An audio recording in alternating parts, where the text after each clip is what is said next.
तो क्या आज हम समझते हैं क्लास 11th में ऑर्बिटल वेलोसिटी ग्रेविटेशन चैप्टर से ऑर्बिटल वेलोसिटी को हम कैसे समझते हैं, कैसे उसकी डिफाइन करते हैं, कैसे उसको जो एक्सप्रेशन है वो डिराइव करते हैं। तो बहुत ही ज़्यादा इजी, हम बहुत जल्दी जल्दी इसको करते हैं, बहुत ईजी हो जाता है। तो ओके, सबसे पहले हम समझते हैं ऑर्बिटल वेलोसिटी होती क्या है। ऑर्बिटल वेलोसिटी सबसे पहले हम डिफाइन लिख सकते हैं। ओके, जो ऑर्बिटल वेलोसिटी जो हमारी होती है, ऑर्बिटल वेलोसिटी आपको सबसे पहले मैं आपको डेफिनेशन समझाता हूँ क्या होती है। देखो, एक जो ऑर्बिटल वेलोसिटी वो वेलोसिटी होती है जो कि रिक्वायर होती है कि एक सैटेलाइट को हम अर्थ की ऑर्बिट में ले आएँ। समझ रहे हो आप? ऐसी वेलोसिटी जो रिक्वायर्ड है सैटेलाइट को अर्थ की ऑर्बिट में सेट करने के लिए, अर्थ की ऑर्बिट में लाने के लिए, अराउंड द अर्थ ऑर्बिट लाने के लिए। ओके, तो आप इसकी डेफिनेशन कैसे लिख सकते हो? The velocity required to put the satellite, the velocity required to put the satellite. इसको आप फास्ट फॉरवर्ड करके देख सकते हो पूरी डेफिनेशन।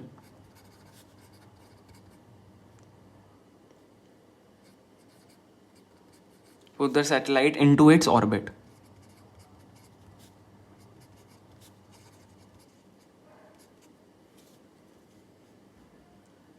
अराउंड द अर्थ, मतलब अर्थ की ऑर्बिट में हमको मेनली सैटेलाइट को लाना है, ठीक है। तो वो जो वेलोसिटी यूज़ आती है अर्थ को ऑर्बिट सैटेलाइट को अर्थ की ऑर्बिट में लाने के लिए, वो हमारी ऑर्बिटल वेलोसिटी कहलाती है। Is called orbital velocity.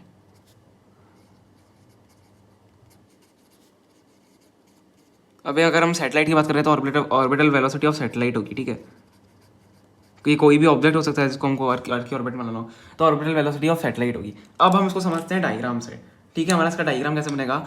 जो डायग्राम होगा, और ये 3 या 4 मार्क्स में हमेशा पूछा जाता है, क्वेश्चन इंपॉर्टेंट है क्लास 7 में। अब देखो, मैं आपको इसको सबसे पहले डायग्राम से समझाता हूँ।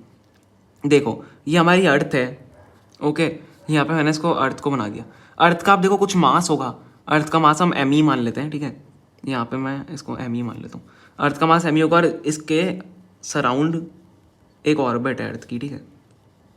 ऑब्वियसली अर्थ की एक ऑर्बिट होगी जिसमें ऑब्जेक्ट या कोई सैटेलाइट मूव करेगी। तो हमने इसका मास जो है एम मान लिया। अर्थ की रेडियस क्या होती है? अर्थ की रेडियस आर होती है, ठीक है। अर्थ की रेडियस हम आर, या रेडियस ऑफ अर्थ अगर आपको डिफाइन करना है तो मैं आर ई से इसको डिफाइन कर देता हूँ। आर ई, मैंने इसको आर ई मान लिया, ठीक है। अब जब सैटेलाइट यहाँ पे होगी, ओके, मैं सैटेलाइट बना देता हूँ एक अच्छी से, ठीक है। कोई जब सैटेलाइट यहाँ पे है ऑर्बिट में, तो जो सैटेलाइट की जो हाइट है अर्थ से, हम उसकी हाइट भी लेंगे, ठीक है। सैटेलाइट की यहाँ पे प्लस जो होगी वो हाइट भी, जो टोटल हमारी हाइट हम लेंगे तो सैटेलाइट की हाइट भी लेंगे, जिसको हम एच से डिनोट कर सकते हैं। और जो इस सैटेलाइट का जो मास होगा, हम मास ऑफ ऑब्जेक्ट मान लेते हैं इसको, ठीक है। वो भी कुछ होगा, कुछ तो मास होगा सैटेलाइट का जो ऑर्बिट कर रही है अर्थ के अराउंड, और इसकी कोई वेलोसिटी भी होगी, ठीक है। अब जब इससे हम देखें तो इसमें हम कौन से फोर्सेस देख सकते हैं। यहाँ से हमारी जो डेरिवेशन है वो स्टार्ट होती है, हम कौन से फोर्सेस देख सकते हैं। अब देखो, जो ग्रेविटेशन फोर्स अर्थ का है वो सेंट्रिपिटल फोर्स के बराबर होगा सैटेलाइट के, क्योंकि अर्थ ग्रेविटेशन फोर्स लगा रही है सैटेलाइट पे। मैं आपको दिखाता हूँ, एक सेकंड ध्यान से। अर्थ ग्रेविटेशन फोर्स लगा रही है सैटेलाइट पे, ठीक है। फोर्स ग्रेविटेशन अर्थ यहाँ पे लगा रही है सैटेलाइट के ऊपर, है ना। और सैटेलाइट अर्थ के ऊपर सेंट्रिपिटल, मतलब जो सैटेलाइट है, सैटेलाइट का जो सेंट्रिपिटल फोर्स होगा वो अर्थ की तरफ ही तो होगा। सैटेलाइट का जो सेंट्रिपिटल होगा फोर्स होगा वो भी अर्थ की तरफ होगा। तो ये दोनों फोर्स इसे इक्वल है, एक तो ग्रेविटेशनल फोर्स भी लग रहा है प्लस सेंट्रिपिटल फोर्स भी लग रहा है। तो अब इसको अगर मैं ध्यान से यहाँ पे लिखूँ तो हम क्या लिख सकते हैं? ग्रेविटेशनल फोर्स,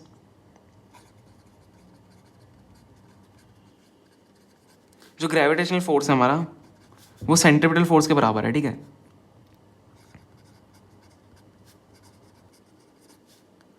सेंट्रिपिटल फोर्स के बराबर हमारा ग्रेविटेशनल फोर्स यहाँ पे होता है।